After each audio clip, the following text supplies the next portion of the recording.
Hi, everybody. Each week, I hope to talk to people who run charity leagues and charity events. And there's so much good that's going on here in the fantasy football world. And a lot of people are doing some great things. I wanted to be able to highlight some of those people and some of those activities. And in the process, hopefully encourage more people to participate and contribute. So each week, we'll learn more about the person behind the league, and then we will um, what led them to the charity, and then how people can get connected with them. Our show tonight spotlights such a person and charity event. My guest tonight is Pestell of TH Fantasy Football, who runs the Ball Bonanza Charity League, and all for the Beeston Memory Café. We'll soon learn more about Pestell and hopefully more about the charity league itself and the charity that's being supported.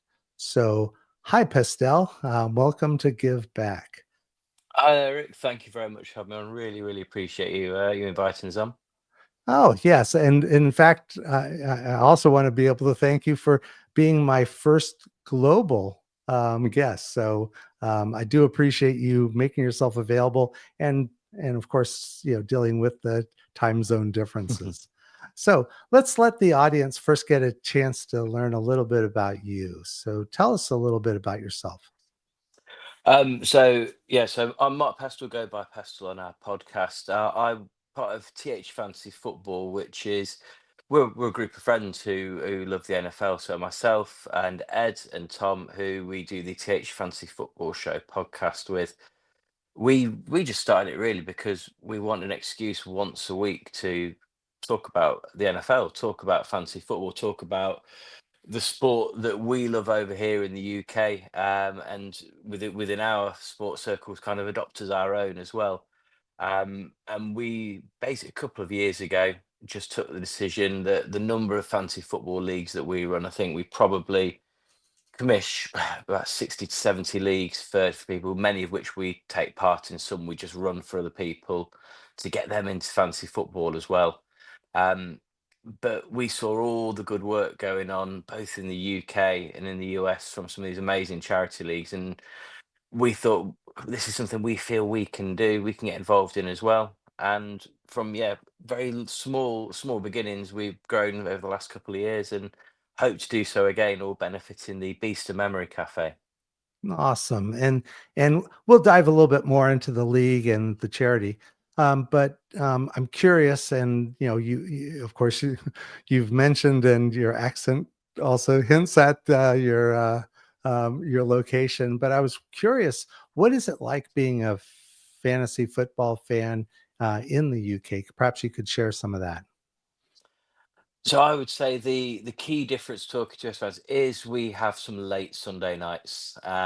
So the first slate of games kick off here at 6 p.m. So working early on a Monday, it's a great end to the week. The fact that we're settling in for the end of the weekend and you've got all that great sporting excitement to come. So the majority of Sunday afternoon for us is spent going through the far too many leagues, scrolling through Sleeper and setting those lineups. And then the last thing before calling it an evening during the second slate of games, putting those last few bits in, and then Monday morning for us is waking up and seeing how those teams are done. 'Cause it's very rare. I'm often up about 5:36 a.m. for work. It's very rare I'll make it through to the end of the games. Um, Super Bowl is obviously a very interesting experience for us. That kicks off at 11:30 here, so it doesn't finish till around 3 in the morning.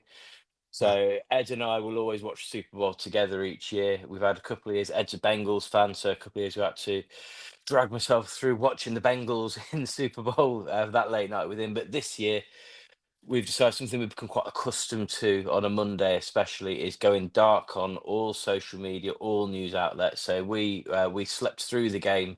Through the Chiefs Eagles this year and went dark on everything, phones on airplane mode, no radios, no going anything on the Monday, and we watched it a fresh Monday evening after we'd finished at work. So yeah, I Awesome. think the time difference is an impact, but we love to go through that for the enjoyment of the game.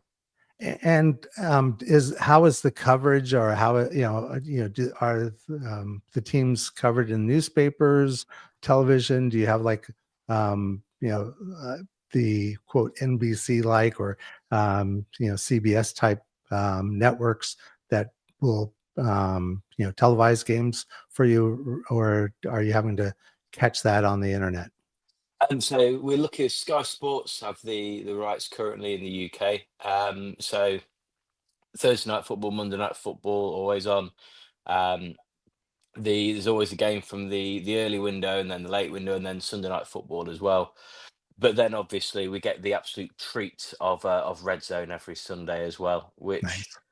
hands down is compared to British football or soccer, for your listeners' coverage, is such a top tier um, sporting experience watching Red Zone. So yeah, that really is an asset. But it's still a very much a growing sport in the UK. I think it's a sport that people have got much more of an understanding of, perhaps a bit snobbish towards, maybe, especially as I was growing up. So I grew up playing rugby through school and then as part of the university. So I always had the typical perhaps British approach of it's just rubbish rugby and pads. But the more you get to know and understand it, I think more people drawn into it, you realize just how much of a physical game of chess American football is. And it is certainly growing over here, but media coverage is mainly through obviously you kind of your main sporting outlets. Social media obviously is a big deal for that here. Bleacher Report, the Athletic are kind of the main go-tos that I'll go through for that. But we've also got some amazing UK analysts here, some amazing UK-based podcasts that we've been fortunate to give us a leg up in our own podcast work in our leagues over the last few years. Yeah, it's definitely growing and it's becoming, I think, a bigger part of the UK sporting scene. Oh, that's very cool. And do you have a particular team that you root for, or a set of teams that you root for? Absolutely. So I am a Baltimore Ravens fan. Um, Nice. which has been so my I've kind of tried kind of on and off to try to get into NFL, probably from about a decade ago, and it wasn't until I thought I need to choose a team to get into it. So yeah, I chose Baltimore Ravens based purely on the fact that friend and colleague of TH Trans Football, Ed, supports the Bengals. So thought that little rivalry would be quite nice Very good. in division. But also I was rewatching the HBO series of The Wire, so with it being set in Baltimore, I thought, well, there we go. There's as good a reason as any to make my team selection, and it's been all right over the last few years. It's not gone too badly. Disappointing couple of ends to the season, but yeah, it's going You all both right. you both chose very good teams with very good quarterbacks, and Yeah, so it makes it a little easier to root for a team when they are consistently successful. Um, do you have, in fact, since you mentioned the Ravens, any thoughts on their 2025 prospects? What can you share about what you're thinking? The team's going to do for the upcoming season.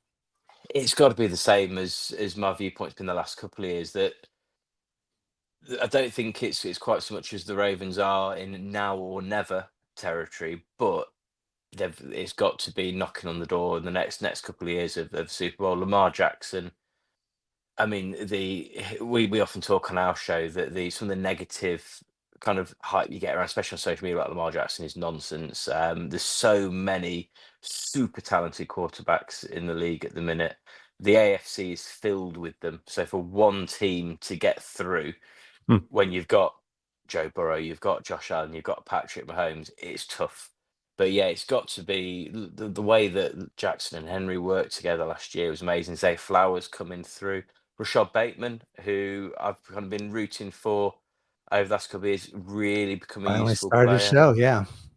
And Um, but you mentioned, that it's perhaps not a now or never, but with the age of Derrick Henry, Mark Andrews has certainly had a number of years. Um, do you think that there's added pressure for them to win this year? Else, they're going to have to look for some new parts, for the next year. I think Derrick Henry is is the counter argument to running backs dropping off. I mean, as far as an athlete goes, he is commitment and kind of discipline personified with how he approaches taking care of himself. So I think we've probably got another year or two of him playing at a solid level. Obviously, he's made a big deal of how he wants to retire as a Raven. I was reading an article just before it came on, actually, that Eric DeCosta's back in that, saying when he was asked about Derek Henry potentially getting that contract extension, he said, "Well, there's a picture of him going up in my office. What does that tell you?" Yeah. So well, I think the draft's going to be very important for this year. I think Ronnie Stanley, his contract is going to be interesting. The money, obviously, that left tackles attract, and I think that could be something we look at in the draft. There's lots of talk of Josh Simmons and Josh Connolly Jr. as potentially being kind of those offensive linemen that could be being looked at, and those tackles that could be being looked at by teams. But players like Kyle Hamilton has been a revelation. Nate Wiggins is looking great. Roquan Smith, just what an athlete as well. I think there's so Mhm. many stellar parts there. Yeah, it feels like it should be this season next to an absolute push, but I don't think there'll be any bigger pressure than the pressure those players will put on themselves. You see how Lamar Jackson talks, you see how the organization talk, and yeah, I think that pressure they put on themselves will be immense. But I think the Ravens are a team that seem to channel that pressure well. I think lots of counter arguments to be made about that in the playoffs over the last couple of years, obviously, but only one team from the NFC can get there. There's no reason why it can't be the Ravens next year for me. Wow. And, obviously your enthusiasm and knowledge comes through so clear. What got you into fantasy football? Um, Initially, just the fact I'd always kind of through school played fantasy football for the Premier League. So my British football team is Manchester United. So Man, growing you. up, I grew up through the glory days of Manchester United. Success was all I was used to. That's dropped off massively over the last few years. Any of your listeners that follow the Premier League, but through school, I always did fantasy football for that. So it's always something I quite enjoyed. So yeah, when I started to get properly into American football, and a couple of friends were in leagues, oh yeah, I'll have a little go at this. And then I think, like many people, me getting involved in far too many leagues was very much COVID-19 related. I know You, that feeling. what can I do today? Well, so I know I'll do a fancy football draft. So yeah, the pandemic has a lot to answer for my heavy heavy league lineup.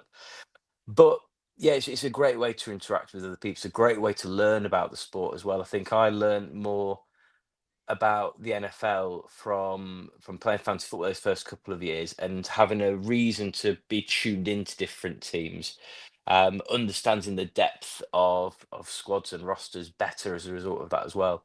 I remember my first fantasy football draft. I think I got to the end of second round, so going, well, these are all random names now.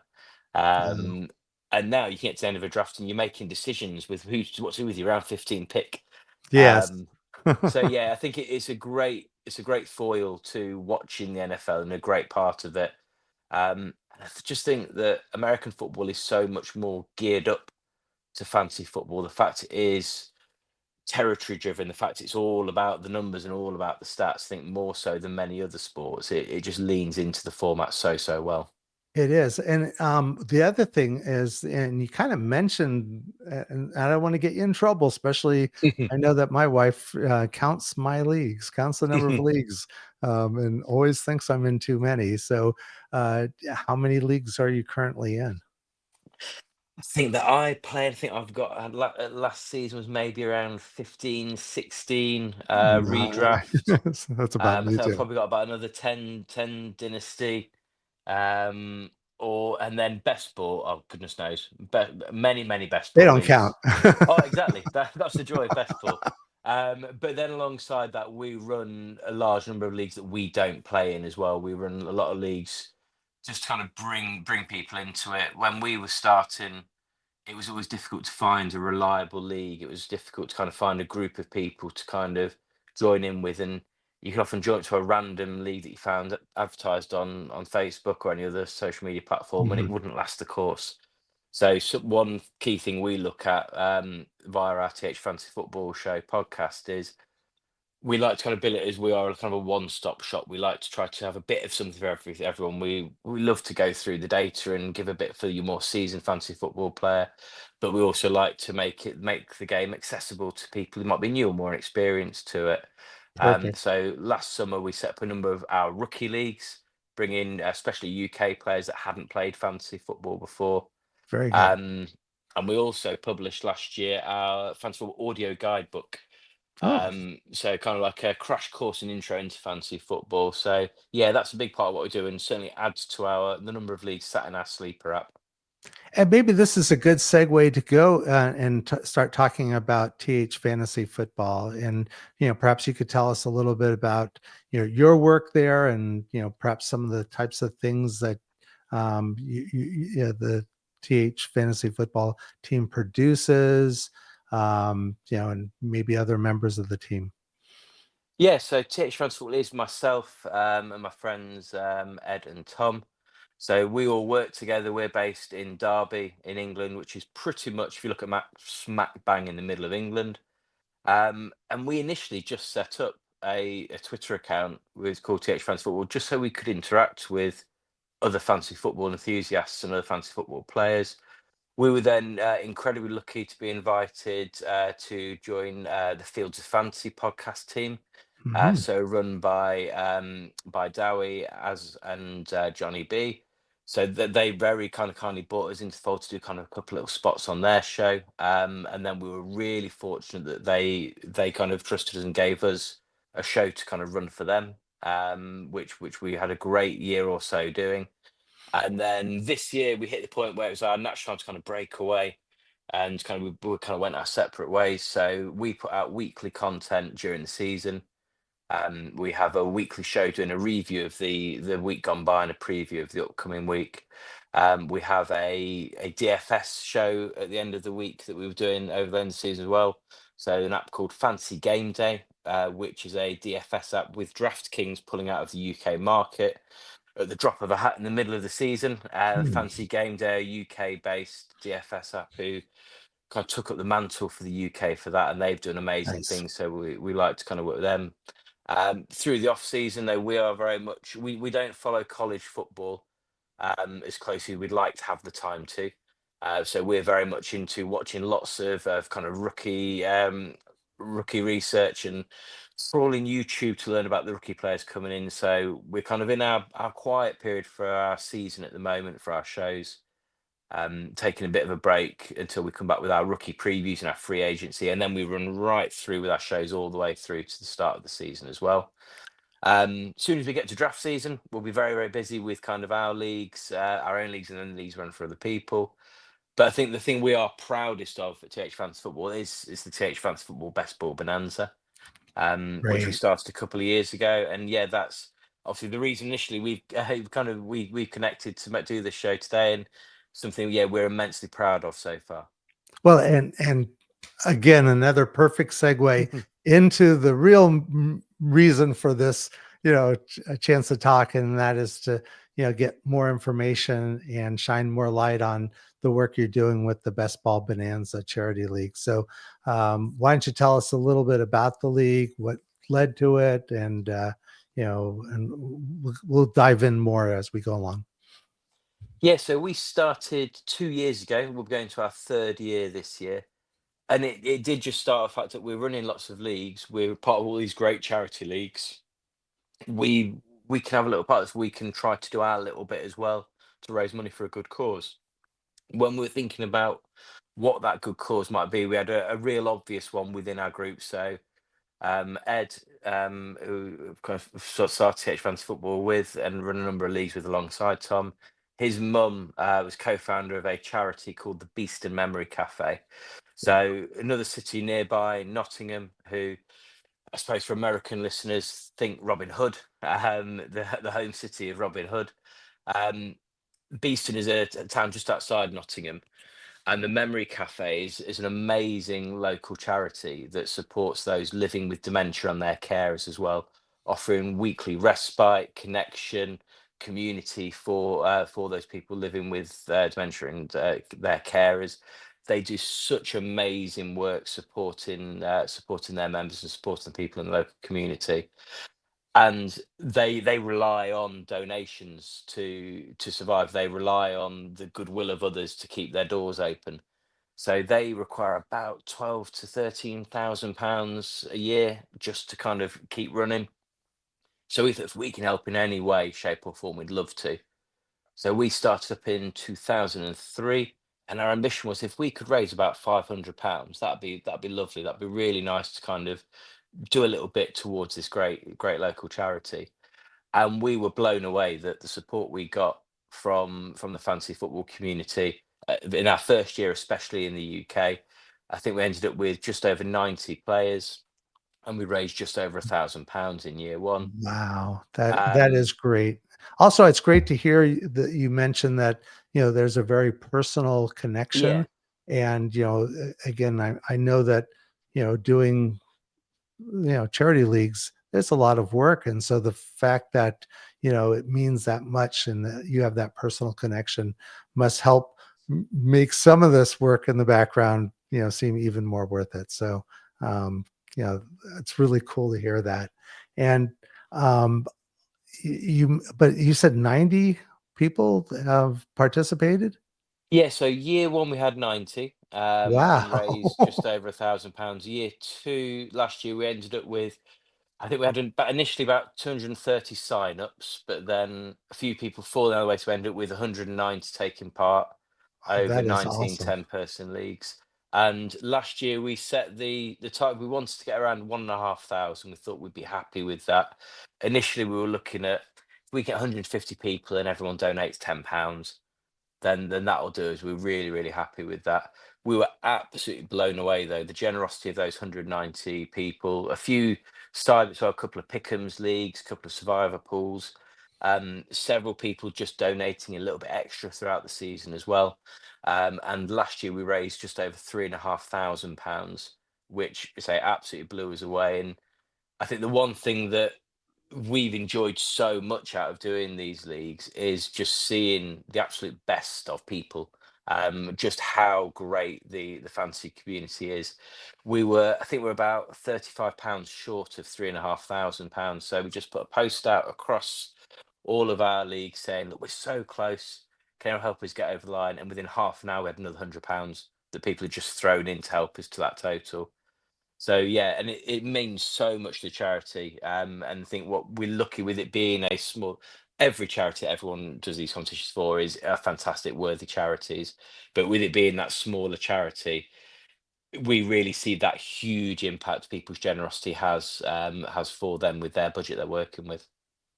And again, the fact that it's a very personal effort, and to be able to give and have that much impact just must make it that much more rewarding. And um, you know again, your closeness to not only the charity, but from a personal relationship point of view, but also it's close in terms of proximity, just must make the ability to go there. And one of the things, of course, people know a lot about Scott Fishbowl and all the great work that the Fantasy Cares does. And one of the things that people really like to see are the shopping trips where they, go to Yeah. local Targets and walk around with, the huge shopping carts, and they can literally see, the good that's being done. And so the fact that you're there in the community and making such a big impact, again, just must be super rewarding. But doing a charity league is a lot of work too. And so I'm kind of curious, can you share anything about how much of your time or your team's time is in running these leagues, and what all is involved with the running of a charity league like this? Yeah, so we've got a team of three of us going to this year. We also had well, the fourth member last year, as Owen, who also is one of the admins for the JTT Cup, which is one of the other fantastic charity leagues that takes place here in the UK. Um, so between the four of us last season, the I think the biggest issue is chasing people in draft, making sure everyone is active. what we really didn't want to do is kind of have our American leagues and our UK leagues. We wanted to kind of mix it all up. That comes with its unique challenges with time zones, obviously. Um, I'd say the biggest kind of time commitment to it is the kind of the chasing and the pushing of getting the numbers up initially, Mhm. and then chase people to join their league, and then we know you signed up, but could you please put your donation in? The one thing that is, I think, is is frustrating for many people that run these leagues, are the number of people that have signed up with all the best intention of the world, and then for whatever reason decide that it's not for them anymore and just ghost you. That is quite frustrating, I'll be honest. But that's a minority. The number of people who have then signing up for it is fantastic. We in season we try our best to keep weekly updates going. So we're very lucky that Tom is very computer literate. So he's written some fantastic code for us that pulls all the data from Sleeper. He runs it through some kind of geeky wizardry, as we refer to it, that spits out all the information. We'll then put a little bit of kind of polish on that and put it out as a graphic each week and try to get as much of that feedback to people as we can. So I'd say it's busy in short bursts. Tuesdays are perhaps my busiest time of the week, doing that, getting that information out to everybody, keeping people updated. The worst thing is sign up for a league and then getting nothing back from it. People like to have that feedback. They like to see where they're going. Oh, And when you're yeah. in a large pool, you like to see how you're doing against everyone else. So that's something we've certainly learned a lot from all the other great charity leagues as well, is those that we've enjoyed playing the most are those that are active and those that give you that feedback. So that's something we've tried to do. And yeah, it's a lot of time, but it's worth it when people enjoy it and people donate. There's or when we think about the time that goes into it, it is comfortably worth that much time for £3,500 for great charity. So Wow. yeah, Yes. all worth it. And it's a community. I mean, you're literally building a community of people with a very strong shared interest and a goal or objective, which is not just to have fun. I mean, we all play fantasy football to win, and but at the same time, um, it sounds like your entire league is filled with winners because you're all working hard for in this instance the Beeston Memory Cafe, and it's such an important you know issue to be able to try to raise awareness, but also important to be able to raise funds for them. Again, it's a league or leagues filled with winners. Now you mentioned Sleeper. Do you Mm. run your leagues on Sleeper? Yes, yeah. Sleeper is always our app of choice. I think it does everything we want to. It's a nice. The animations are a pet hate of mine, but you can turn It those has a off, so great that's GUI. all Yeah. right. But yeah, I think as an app, it's perfect for what we want from it. The only thing I would absolutely love, and I'm sure this is the same for many other people who run many leagues, I wish Sleeper would, as soon as possible, put the functionality out to post across multiple leagues. Mm. The going through and copying and pasting information into multiple leagues when we do our updates each week is certainly a bind.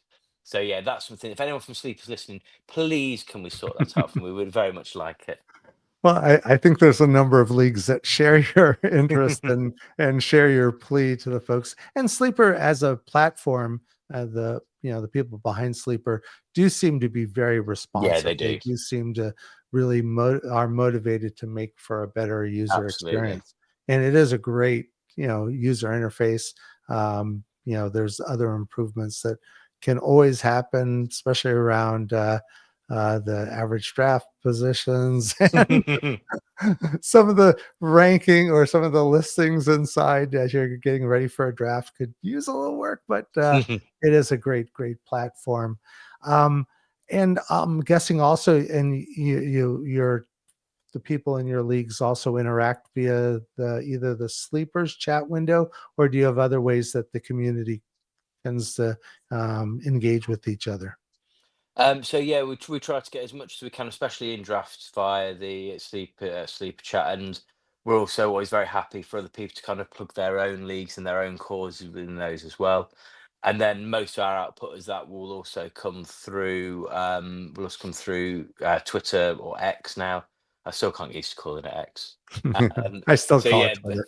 so that's where a lot of our kind of a lot of our output will go, as well as where a lot of our members come from. It's quite always quite interesting. We always ask people where they've heard about the league when they sign up, Mhm. and yeah, Twitter is often one of those that pulls it in, and then also a number of kind of our UK based fantasy football groups on Facebook as well are really good communities for us to kind of bring people in and interact with the community as well.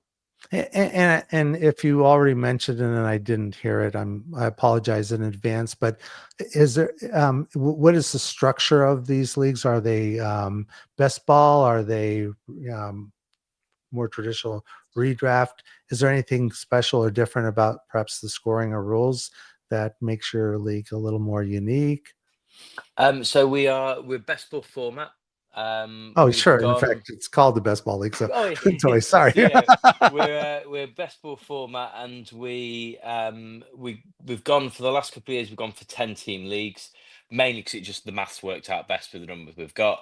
But I think a 10-team league for a charity tournament is quite nice. It just gives you a slightly higher share of those kind of premium players. When we've got so many people that perhaps aren't as familiar as well, we've got such an array of people involved in it, of different kind of abilities and experiences.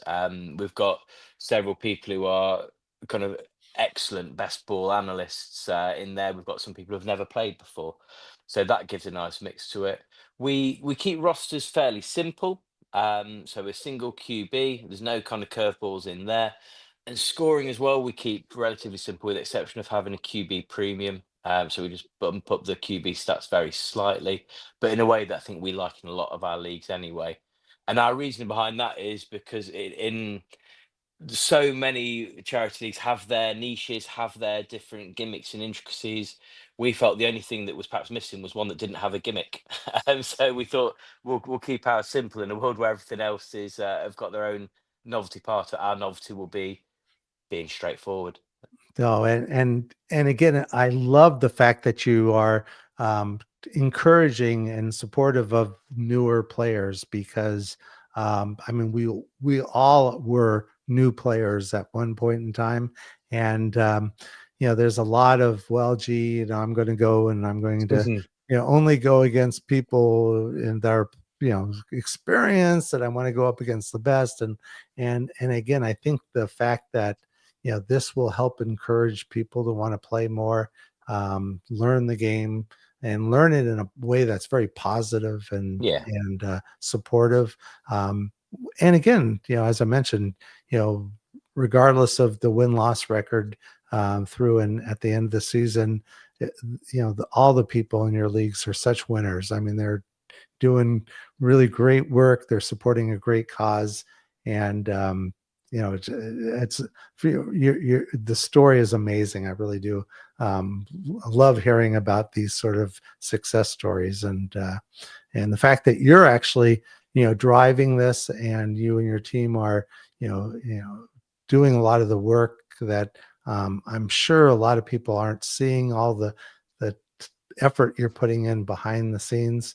Um, One of the things I'm hoping that this series of podcasts will do is help encourage people to do maybe manage or organize similar type of charity leagues or events. How would you encourage people listening to perhaps consider doing that on the go forward? um, I would say I think initially some people will look around at the number of leagues and think it's that charity fantasy football leagues is a saturated market, but it's really not, because people's generosity never ceases to amaze. So, firstly, absolutely don't be put off by thinking, "Oh, ours won't do it," because so we were hoping for maybe a handful of people from our leagues to join and raise a bit of money. We're in a situation now where hopefully this year we'll break 200 plus people being involved Wow. from, and that's from, we've got players from the UK, from America, from South America. We've got players from all over the world, which is fantastic. I would say once you feel confident in running your own leagues, it's for us it was the next logical step. So especially if you've got a cause you would like to raise some awareness of, or a charity you have that vested interest in, then just take the plunge, get yourself a Just Giving or a GoFundMe account set up. Make sure you got something set up that people can trust in. Unfortunately, over the last few years, we've all heard too many horror stories of the less trustworthy side of money changing hands in fantasy football league. So make sure you're doing it all on those platforms that people know and trust, so they can see your legitimate, genuine aims are there. And then get yourself a few people around. Say over the last few years, without the help of obviously myself, Ed, and Tom working together, without the help of having as joiners, without the help of other people just doing their bit in the leagues, even people that aren't commissioners or admins, doing that little bit of chasing for you, people that will share your posts and say, "Oh, I've got a friend who can bring those in."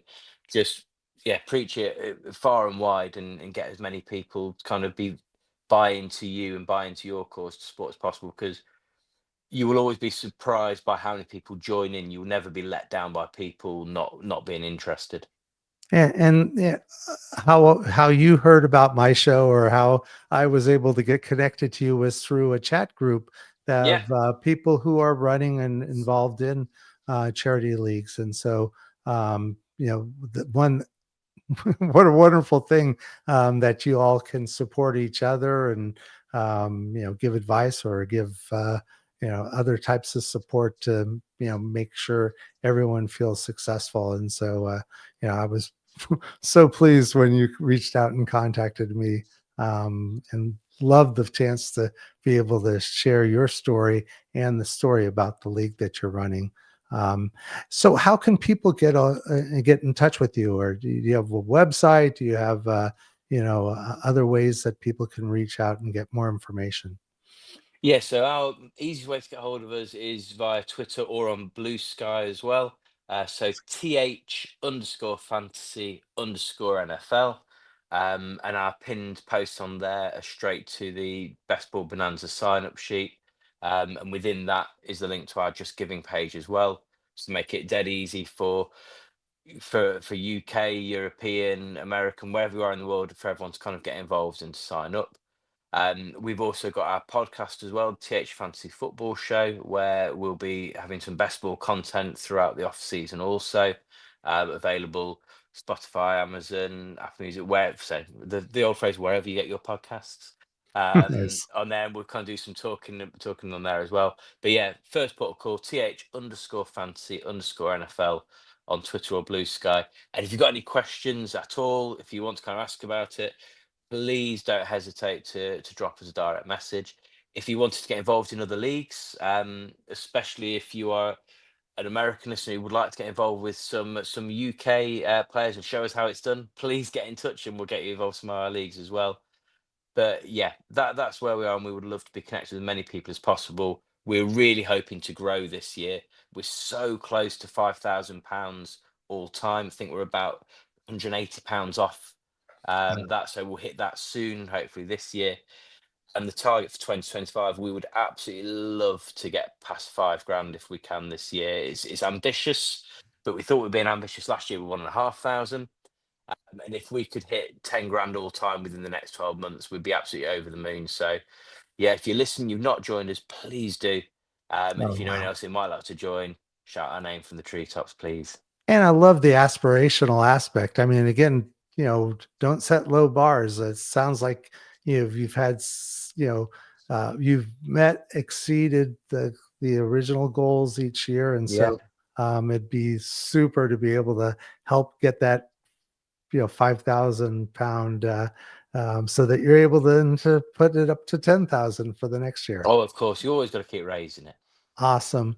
Well, I'd like to thank you for coming on the show. You've been a super guest, and I loved learning more about the Best Ball Bonanza League, and especially about the Beeston Memory Cafe. Uh, Folks, there are contact information and more information about the league in the YouTube description notes. So please look down there as well. And again, hopefully you'll reach out to Pestell and his team to participate in leagues, or just help contribute and support this great cause.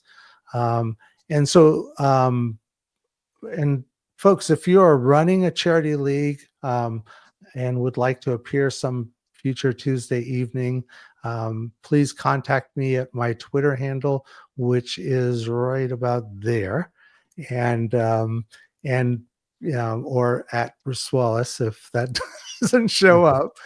So I'd love to not only bring you on the show in the future, but also give a chance to share more information about your league or your event, and hopefully get more people involved.